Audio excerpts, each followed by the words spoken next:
સાહેબ આમ જોઈએ ને તો આપનું શુભ નામ શું? મારું નામ કારિયા ભાવેશભાઈ પ્રવીણચંદ્ર હમ અને હું મૂળ અમરેલીનો રહેવાસી છું. અને અત્યારે સાહેબ તમે જે આ નાના નાના બાળકા ભૂલકો આવ્યા છે બધા હાજી, એને તબલા શીખવાડી રહેલા છો. ખૂબ સરસ.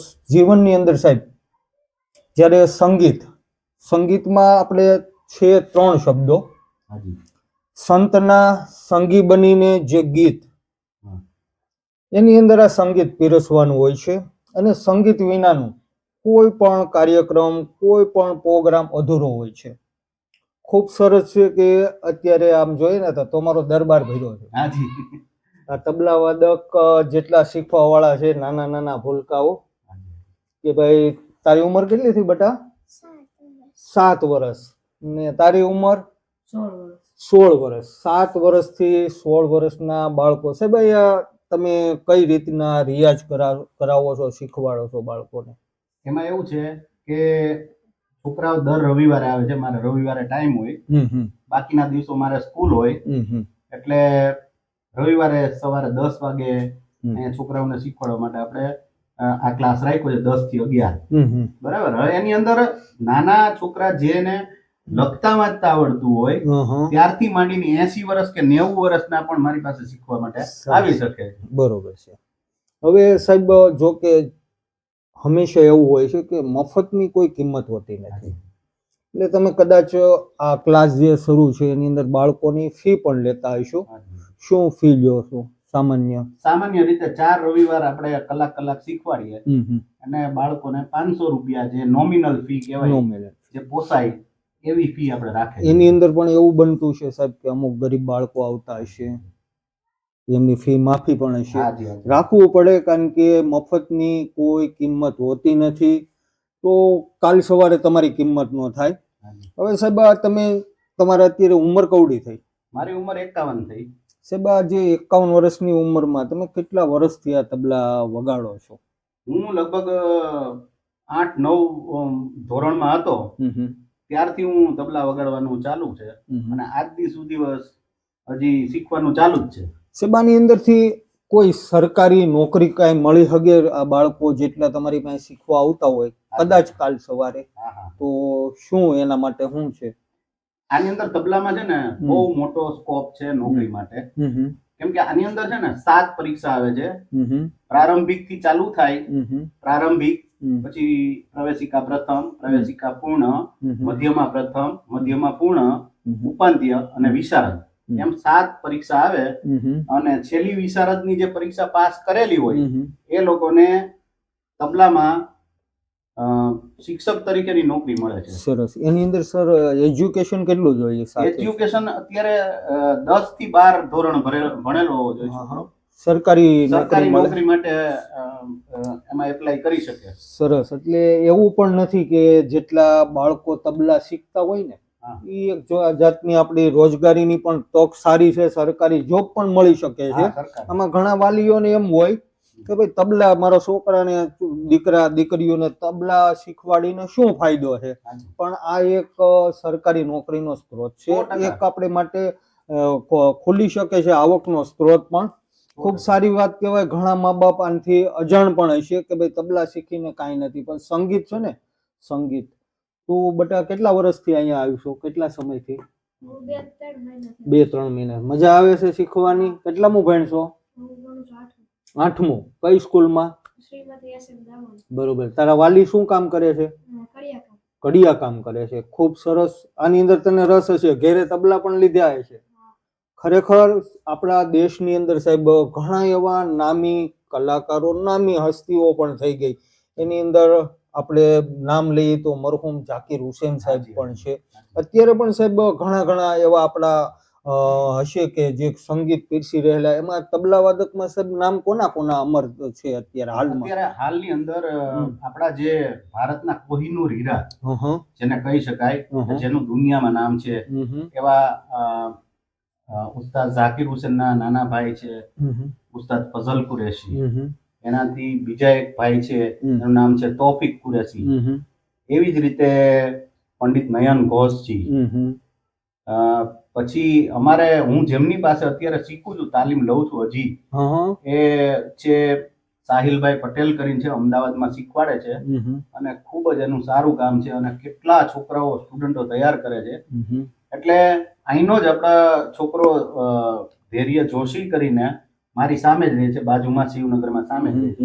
એ છોકરો રાજ્યમાં પહેલો આવ્યો, પછી ઓમકારના સ્પર્ધામાં પહેલો આવ્યો, પછી યુનિવર્સિટી જે રાજ્યની યુનિવર્સિટીની જે કોમ્પિટિશન સ્પર્ધાઓ થઈ એમાં પણ એ મેદાન મારી ગયો સરસ અને આપણું ધારીનું નામ રોશન કર્યું, અમરેલી જિલ્લાનું નામ રોશન કર્યું.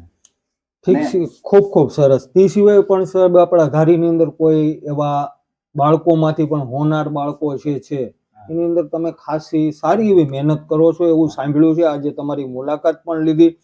સાહેબ આ જે બાળકો છે મોટા ભાગે વાલીઓને એવું હતું, મને પણ એવું હતું કે ભાઈ તબલા શીખવાડીને બાળકોને ભજનની અંદર સ્ટેજ પ્રોગ્રામની અંદર મોકલતા હોય છે વાલી, પણ એવું નથી. એની અંદર પણ આવકના સ્ત્રોત, રોજગારીના સ્ત્રોત, સરકારી નોકરીના સ્ત્રોત બધું ખુલેલું છે. એટલે ખૂબ ખૂબ સરસ છે. અને સાહેબ જે છે, સાહેબ એક તો નવીનમાં એ છે કે તમે બાળકોને શીખવાડો છો, પણ 51 વર્ષે હજી તમે પણ શીખો છો. કેમ કે આ જે છે ને સાહેબ, આ જે રસપાન છે, અંદરનો ઉમંગ છે, તમે જ્યારે તબલું લઈને બેહો ને ત્યારે તમને ઓર મજા આવતી હોય છે. અને શીખવું એ જીવનની અંદર, હું પણ મારા ફિલ્ડમાં કાંઈ પણ કામ ધંધો કરતો હોય એની અંદર વધુમાં વધુ શીખવું, વધુમાં વધુ આગળ વધવું એવી હર કોઈને ઈચ્છા હોય છે. સર ખૂબ ખૂબ સારું કહેવાય કે તમે સરસ મજાની સેવા પણ આપો છો ધારીને. એવું નથી કે તમે પૈસા લઈને જ કામ કરાવો છો. હા, પૈસા, અને આ પૈસા કદાચ મારા ખ્યાલથી તમારી પાસે આવતા હશે, એમાંથી એટલું તમે દાન પુણ્ય પણ કરી નાખતા હશો, કારણ કે ઈશ્વરે તમને ખૂબ ખૂબ આપેલું છે. સરકારી નોકરી પણ કરો છો સાહેબ. આ સાથે તમે આપણા ધારીના શહેરીજનોને પણ, તાલુકાભરના જે લોકો છે એને પણ એક શુભ સંદેશો આપો. મારું એમ કહેવાનું છે કે તમે તબલા છે એને એક એવું ઇન્સ્ટ્રુમેન્ટ છે કે જે શીખવો બાળકોને. આ આપણી સંસ્કૃતિ છે.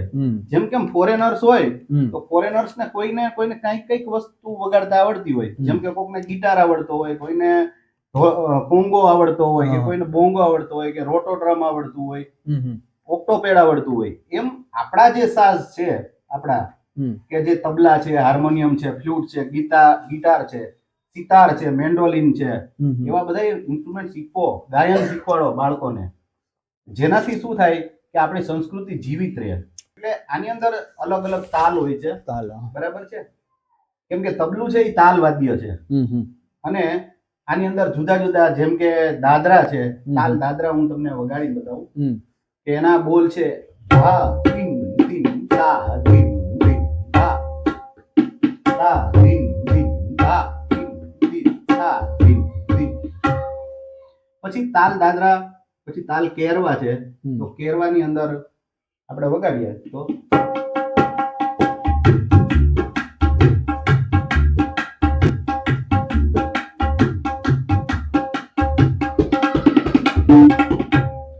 કેરવા છે.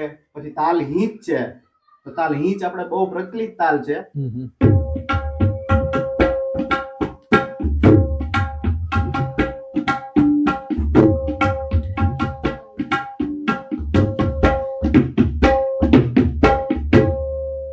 એવી જ રીતે તાલ જપતાલ, તાલ ત્રિતાલ, તાલ એકતાલ.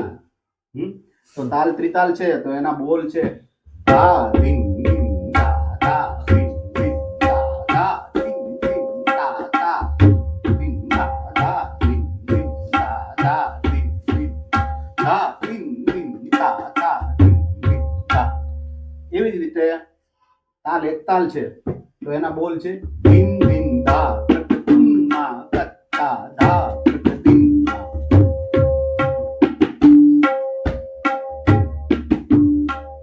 એટલે તબલા છે, તબલાની અંદર એક પોતાની બોલી છે, એની ભાષા છે તબલાની. જેમ કે આપણે તબલાની અંદર વગાડીએ તો તા, પછી આપણે વગાડીએ તીટ, તેટે, તીન. એટલે તબલું છે એ આ ભાષા બોલે છે. ધીરે ધીરે તીર કીટ. તો આ બધા બોલ છે એ તબલું બોલે છે એની એક આખી ભાષા જ છે, ભાષા છે. બરાબર છે. અને ભાષાની અંદર પાછા એના સ્પેશિયલ પેલા છે, જેમ કે એક ઓર્નામેન્ટ છે, એક ઘરેણા છે, કે જેમ કે કાયદા છે, પલટા છે, મુખડા, ટુકડા, પરન, ચક્રધાર, ફરમાઈશી ચક્રધાર, આવી બધી ખૂબ બધી વસ્તુઓ છે તબલામાં કે જે આપણે શીખી શકીએ છીએ. ઠીક છે, ખૂબ સરસ. એટલે શિવનગરમાં સાહેબ આપનું એડ્રેસ શિવનગર, ભાવેશભાઈ કારિયા. આપણે ધારીના શહેરીજનો, તાલુકાભરના જે કાંઈ તબલા વાદક, જે બાળકોને આગળ વધવું હોય તો આવી શકે છે. સાહેબ છે એક સાવ નજીવી ફી જેને કહી શકીએ એવી ફીમાં બાળકોને તૈયાર કરે છે અને આ ફિલ્ડમાં બાળકો આગળ પણ વધી શકે છે. આજની આપણી મુલાકાત હતી ભાવેશભાઈ કારિયા સાથે. ખૂબ ખૂબ આભાર આપનો સર કે આપે અમને સમય આપ્યો.